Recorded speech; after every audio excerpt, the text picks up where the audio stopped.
Treasure Island Episode 3 Jam Goes to Bristol آمادەکردن مامۆستا محمد صبحي إبراهيم.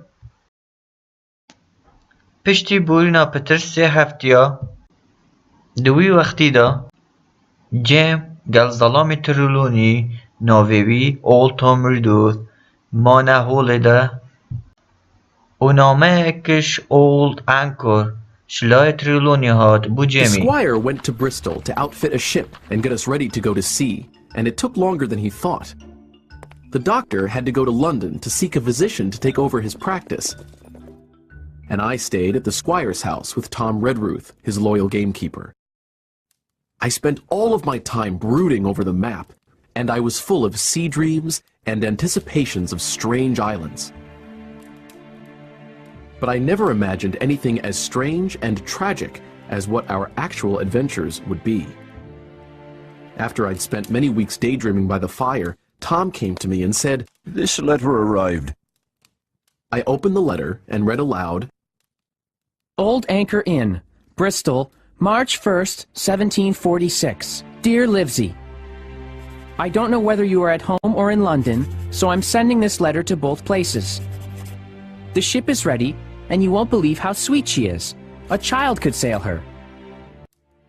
Her name is Hispaniola, and my old friend Blandley purchased her for a trifle and worked hard to get her ready for us. So did everyone in Bristol as soon as they got wind of what we'd be searching for. Treasure, I mean.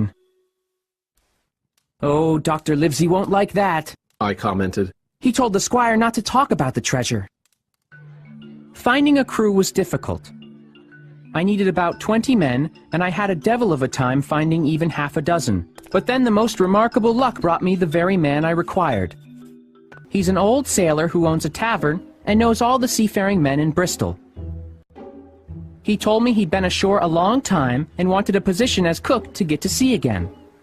I was touched, and out of pure pity, I hired him on the spot to be the ship's cook. He's called Long John Silver, and he lost a leg in the service of England, which I thought was a strong recommendation as to his character. He helped me find the crew, and we put together a company of the toughest old sailors imaginable. Not pretty to look at, but they have the most indomitable spirit. Long John even got rid of 2 of the men I'd already hired, after he showed me they wouldn't be suitable for an adventure of this importance.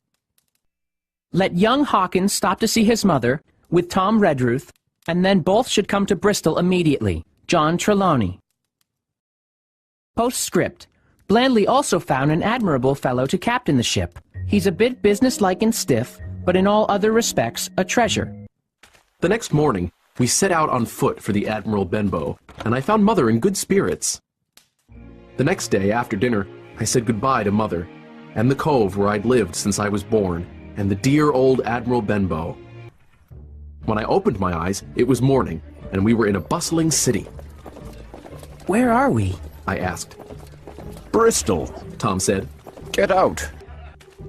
Tom and I started walking to the inn, and on the way, we saw a great multitude of ships of all sizes and from all nations.